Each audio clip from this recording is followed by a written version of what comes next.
속에서 할례의 문제가 대두되었습니다. 한 가지 여러분께 사과의 말씀을 드리겠습니다. 사도행전 13장을 제가 설교할 때 이 바나바가 마치 마가 요한과 함께 할례당인 듯이 설교를 했는데 잘못된 설명이었습니다. 다시 한번 사과의 말씀을 드립니다. 바나바는 처음부터 끝까지 복음주의자였습니다. 그리고 비록 생질이었던 마가 요한이 실수를 했어도 이해를 해주려고 했고, 어떻게든 마가 요한이 떨어져서 복음에서 멀어지지 않도록 하려고 애를 쓰는 모습을 끝까지 우리에게 보여주고 있습니다.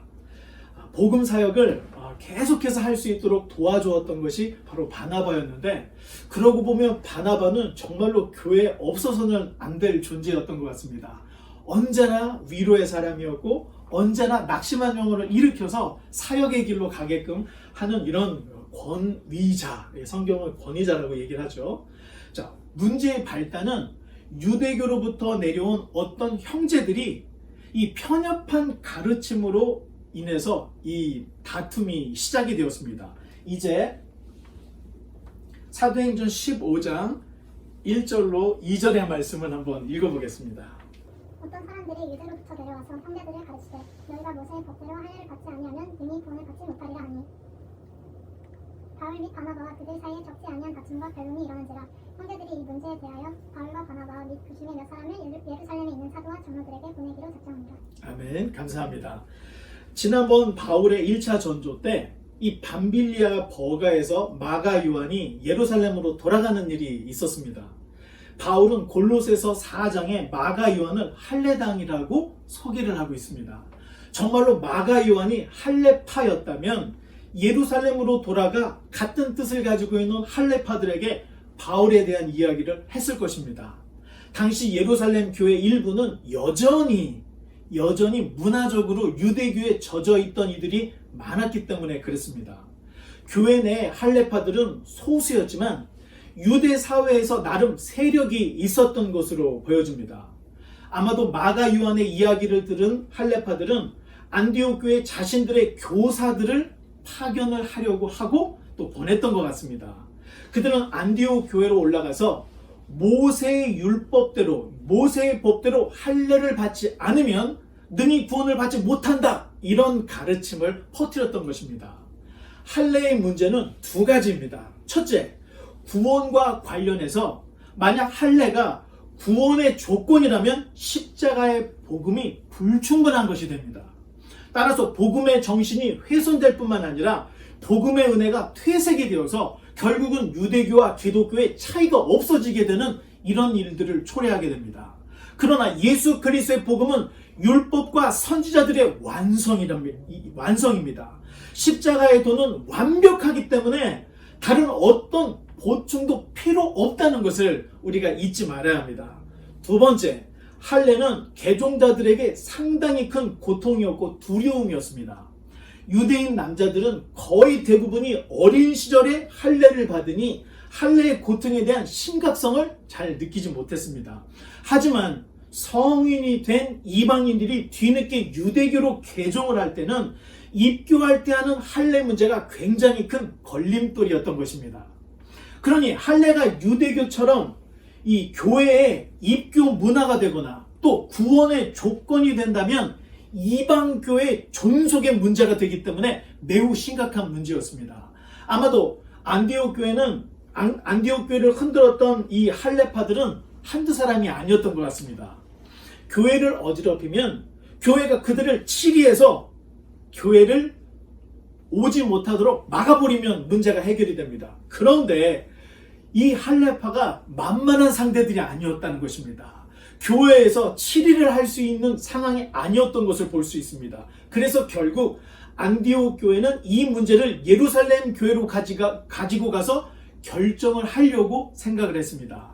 바울과 바나바 그리고 그 중에 몇 사람을 예루살렘 교회로 보냈는데, 그 중에 몇 사람이라는 이 말은 논쟁을 불러온 사람들이 포함됐다라고 생각할 수도 있지만, 갈라디아서 2장을 보면 이때 헬라인 디도가 함께 갔다는 바울의 진술이 있습니다. 그렇다면 바울 일행과 동행한 이들은 문제를 일으켰던 사람이 아니라 개종한 이방인 형제들이었을 것으로 생각을 하면 성경을 우리가 부드럽게 읽어나갈 수가 있습니다. 이제 3절의 말씀을 또 읽어주시기 바랍니다. 그들이 교회의 전성을 받고 베니게와 사마리아로 다니며 이방인들이 주께 돌아온 일을 말하여 형제들이 다 크게 기쁘게 하더라. 아멘. 감사합니다. 이 바울과 바나바 그리고 안디옥 성도들은 예루살렘으로 가는 길에 페니케아죠. 또 사마리아에 들러서 그들의 선교 이야기를 들려주었습니다. 바울 일행과 동행한 성도들이 이방인 그리스도인이었기 때문에 의미가 있는 것이었습니다. 이제 4절로 5절의 말씀을 읽어주시기 바랍니다. 예루살렘에 이르러 교회와 사도와 장로들에게 영접을 받고 하나님이 자기들과 함께 계셔 행하신 모든 일을 말하며 바리새파 중에 어떤 믿는 사람들이 일어나 말하되 이방인에게 할례를 행하고 모세 율법을 지키라 명한 것이 마땅하다 하니라. 아멘. 감사합니다. 예루살렘에 도착한 안디옥 교회 제자들은 하나님께서 그들을 통해 이루신 그 놀라운 복음의 역사를 이 예루살렘에 있는 성도들과 나누기 시작했습니다. 그러나 바리새파이면서 그리스도를 믿는 어떤 사람들이 안디옥 교회 이 이방인 제자들에게 할례를 받아야 한다는 강조를 하고 있는 것입니다. 할례파들이 숨겨져 있던 할례파들이 여기에서는 아예 본색을 드러내고 있는 것입니다. 이제부터 기독교 최초의 종교회의가 시작이 됩니다. 오늘 본문의 예루살렘 종교회의는 구약시대에서 신약시대로 넘어가는 시점에 또 유대교에서 기독교로 발전하는 과정에 매우 중요한 결정을 하게 됩니다. 이 회의에서 교회는 국가와 인종에 무관한 기독교의 기초를 확립을 합니다. 만약 이때 교회가 다른 결정을 했다면 지금의 기독교는 전혀 다른 모습의 형태가 되어 있었을 것입니다. 그만큼 이때의 결정이 굉장히 중요했다는 것입니다. 오늘 본문에는 예루살렘 종교회의의 전문이 나와 있는 것이 아니라 누가가 요약한 요약 내용만 기록이 되어 있습니다. 이제 6절로 11절의 말씀을 읽어주시기 바랍니다. 사도와 장로들이 이 일을 의논하러 모여 많은 변론이 있은 후에 베드로가 일어나 말하되 형제들아 너희도 알거니와 하나님이 이방인들로 내 입에서 복음의 말씀을 들어 믿게 하시려고 오래전부터 너희 가운데서 나를 택하시고 또 마음을 아시는 하나님이 우리에게와 같이 그들에게도 성령을 주어 증언하시고 믿음으로 그들의 마음을 깨끗이 하사 그들이나 우리나 차별하지 아니하셨느니라. 그런데 지금 너희가 어찌하여 하나님을 시험하여 우리 조상과 우리도 능히 매지 못하는 멍에를 제자들의 목에 두려느냐. 그러나 우리는 그들이 우리와 동일하게 주 예수의 은혜로 구원받은 줄을 믿노라 하니라. 아멘. 감사합니다. 한마디로 이 베드로는 구원은 하나님의 은총이니 우리의 행위에 달려있지 않으니 쓸데없는 관행들을 내어버리자, 이 얘기를 하고 있는 것입니다. 이미 베드로는 사도행전 10장에서 고넬료를 만나는 중에 하나님의 분명한 뜻을 환상과 환경과 또 성령의 인도로 분명히 깨달았던 적이 있었습니다. 문제는 유대교가 교회를 핍박하여 사도와 제자들이 흩어졌을 때 예수님의 동생 야고보가 교회를 재정비하는 가운데 유대교의 어느 정도의 접촉점을 찾는 바람에 이 바리새인 중에 믿는 이들이 교회 안에도 들어와 있었던 것을 볼 수가 있는 그런 모습을 볼 수가 있습니다. 어쩌면 당시 초대 기독교회는 복음에 대해서 명확은 했지만 교회 주변에서는 아직까지 율법과 복음의 긴장이 있었던 모습을 우리에게 보여주고 있습니다. 오해를 하시면 안 됩니다. 초대교회 전체가 조율이 안 됐다, 이 얘기가 아닙니다. 이미 교회와 사도들 그리고 교회 리더들은 복음에 대한 명확한 정의가 있었습니다. 대신 주변에 있는 사람들이 이것에 대한 아직도 확정되지 않은 일로 이 긴장감이 있었다, 이렇게 생각을 하시면 정확하게 보실 수 있습니다. 이처럼 마귀는 이 조그만 타협점만 있다면 절대로 그냥 넘어가지 않습니다. 계속해서 문화, 관습, 지식을 통해서 복음을 어떻게든 세속화시키려고 하고 어떻게든 세상과 교회가 타협하게 만들려고 하고 있기 때문에 우리는 우리는 하나님의 말씀을 분명하고 명확하게 세워야 하는 의무가 있는 것입니다. 이제 12절로 13절의 말씀을 읽어주시기 바랍니다. 온 무리가 가만히 있어 바나바와 바울이 하나님께서 자기들로 말미암아 이방인 중에 사용하신 표적과 기사에 관하여 말하는 것을 듣더니 말을 마침에 야고보가 대답하여 이르되 형제들아 내 말을 들으라. 아멘. 감사합니다. 처음에는 베드로가 이야기를 했고 이번에는 바울과 바나바가 이야기를 하고 있는데 초대교회 당시에 이 바울의 위치가 어느 정도 되는지를 이 공의의 모습에서 볼 수가 있습니다. 제일 처음에 베드로가, 그 다음에 바나바와 바울이 증언을 하게 되었고, 전체 회의는 예수님의 동생 야고보가 이 회의를 진행을 하고 있는 것입니다. 또한 여기서 분명한 것은 바울이 먼저 나오지 않고 바나바와 바울이라고 순서를 명확하게 하고 있다는 것입니다. 이제 14절로 18절의 말씀을 계속해서 읽어주시기 바랍니다. 하나님이 처음으로 이방인 중에서 자기 이름을 위하여 백성을 취하시려고 그들을 돌보신 것을 시몬이 말하였으니 선지자들의 말씀이 이와 일치하도다. 기록된 바 이후에 내가 돌아와서 다윗의 무너진 장막을 다시 지으며 또 그 허물어진 것을 다시 지어 일으키리니 이는 그 남은 사람들과 내 이름으로 일컬음을 받는 모든 이방인들로 주를 찾게 하려 함이라 하셨으니 즉 예로부터 이것을 알게 하시는 주의 말씀이라 함과 같으니라. 아멘. 감사합니다. 이 14절에 나오는 시몬은 시몬의 히브리식 발음이 시므온입니다.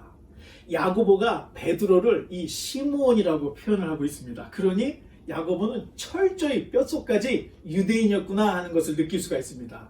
야고보는 먼저 베드로의 의견을 거론을 하고, 그리고 구약의 아모스서의 한 절을 인용을 해서 하나님께서 이스라엘을 일으키시고 그 남은 자들과 이방인들을 모아 주님을 찾게 하시는 그 일이 지금 벌어지고 있다.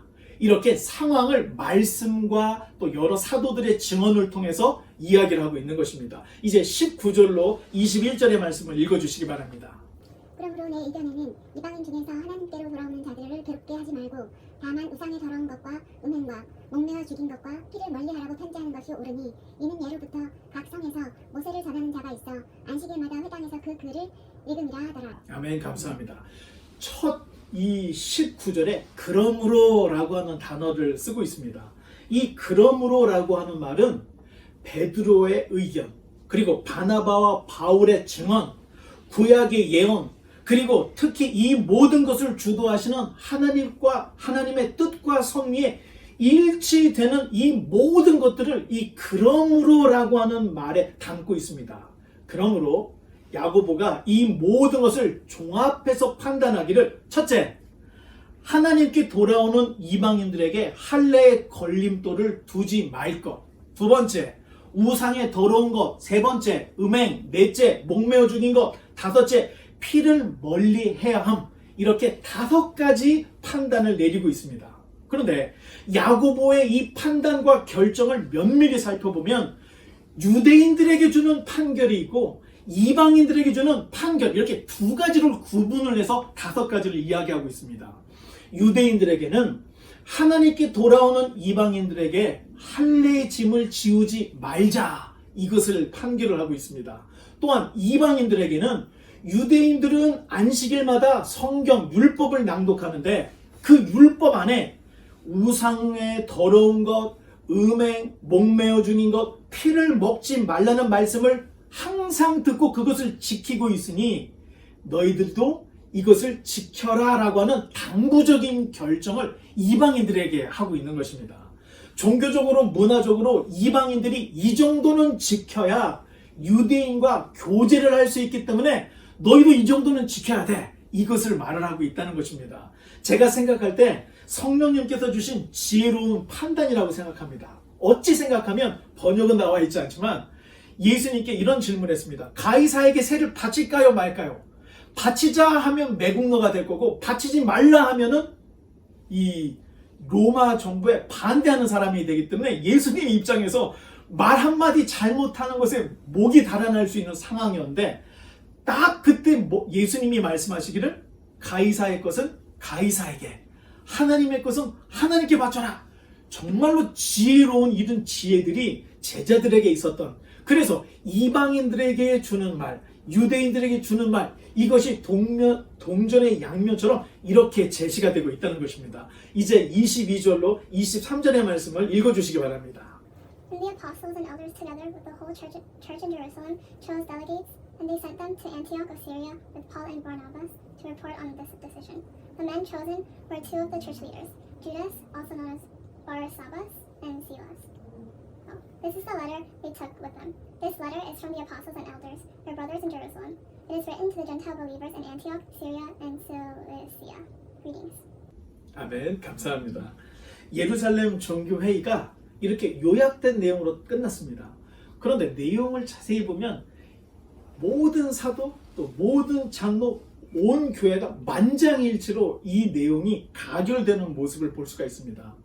회의 결과에 대해서 편지를 써서 보내되 처음 안디옥에서 왔던 제자들 외에 사도, 장로 온 교회가 선택한 특별한 바사바라고 하는 유다, 어쩌면 유다, 그 가룟 유다가 죽고 나서 또 한 명의 제자를 뽑았을 때 내용을 보면 바사바라고 하는 사람이 나옵니다. 혹시 그때 그 바사바가 이 바사바가 아닌가 이렇게 우리가 생각할 수도 있는데 바사바라 하는 유다와 실라를 함께 보내기로 결정을 합니다.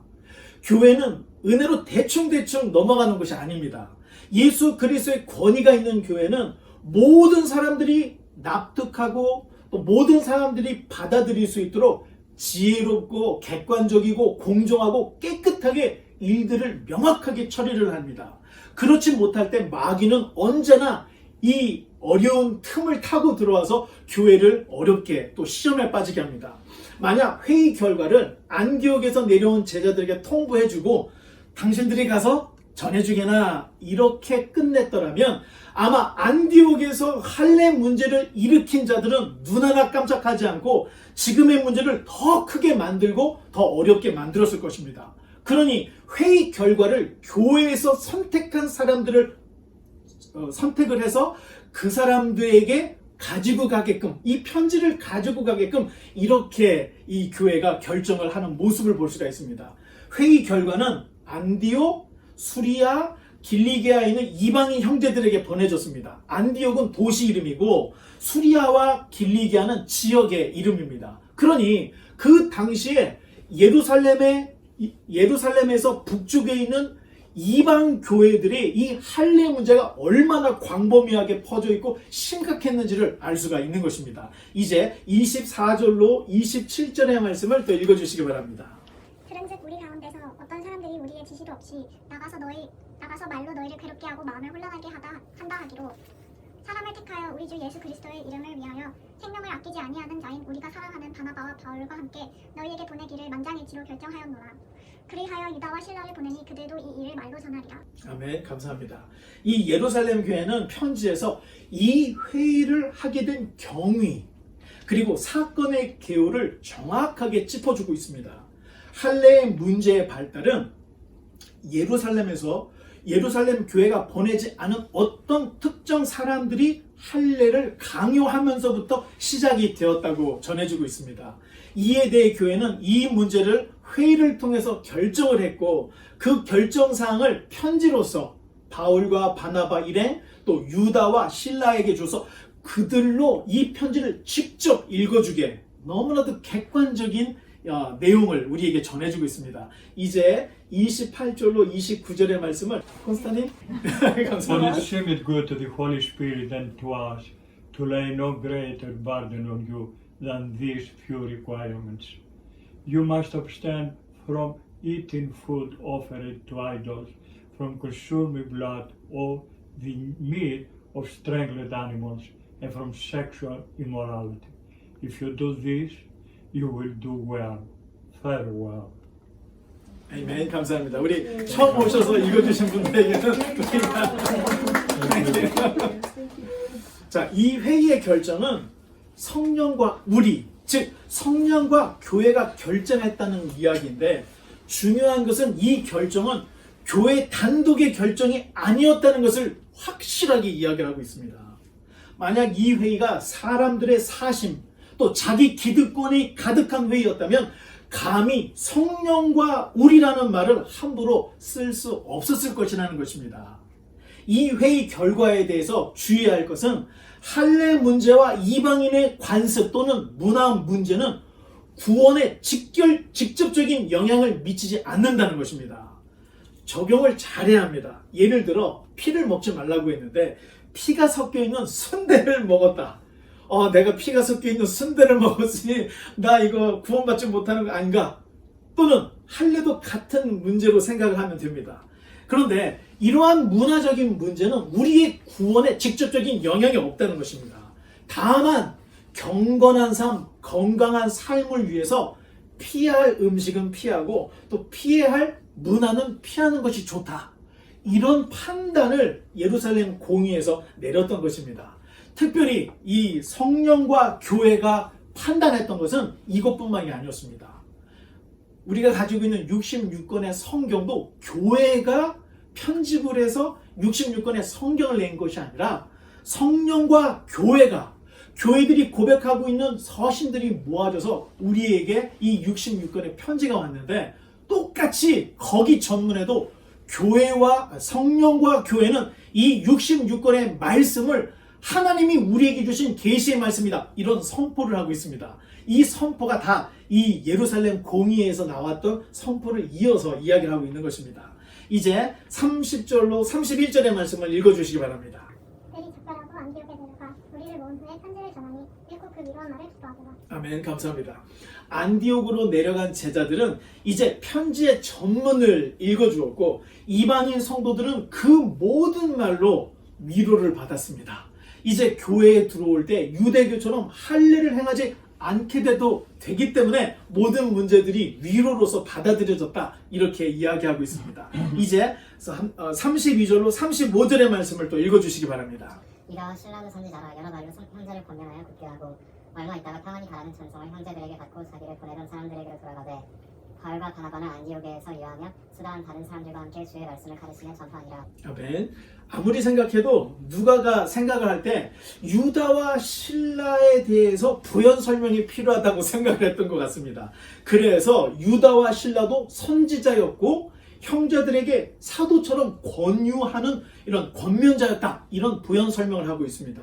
선지자는 미래를 내다보고 점을 하는 사람이 아니라 하나님의 말씀을 가감없이 백성들에게 전달하는 자들을 선지자라고 합니다.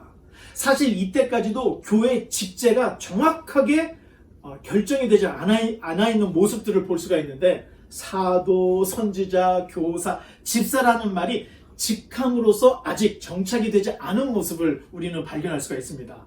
이제 34절에 보니 없음으로 되어 있습니다.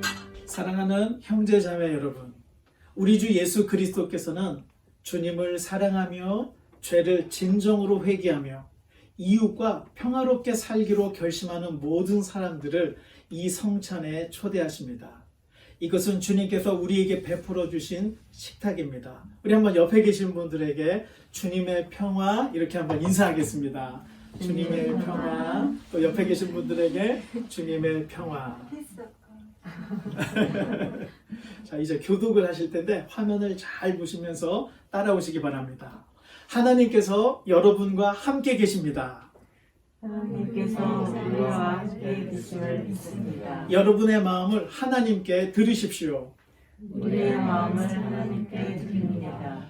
주 우리 하나님께 감사의 찬양을 드립시다. 기쁨으로 감사의 찬양을 드립니다. 예수님께서 잡히시던 밤에 떡을 가지사 축사하시고 떼어 제자들에게 주시며 말씀하시기를, 이것은 너희를 위하여 주는 내 몸이니 너희가 이를 행하여 나를 기념하라 하시고,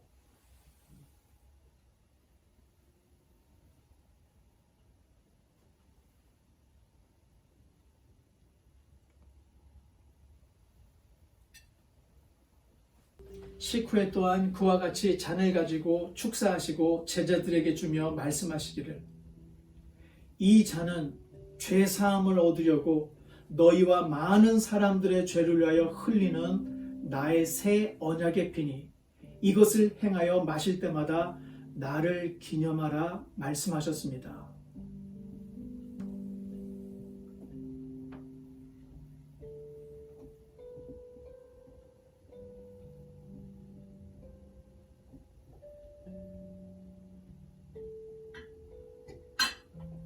그리스도를 통하여 이루신 하나님의 크신 구원의 은총 안에서 우리 몸을 거룩한 산 제사로 하나님께 드림으로 자신을 내어주신 주님과 하나 되어 주님께서 행하신 이 구원의 신비를 고백합시다.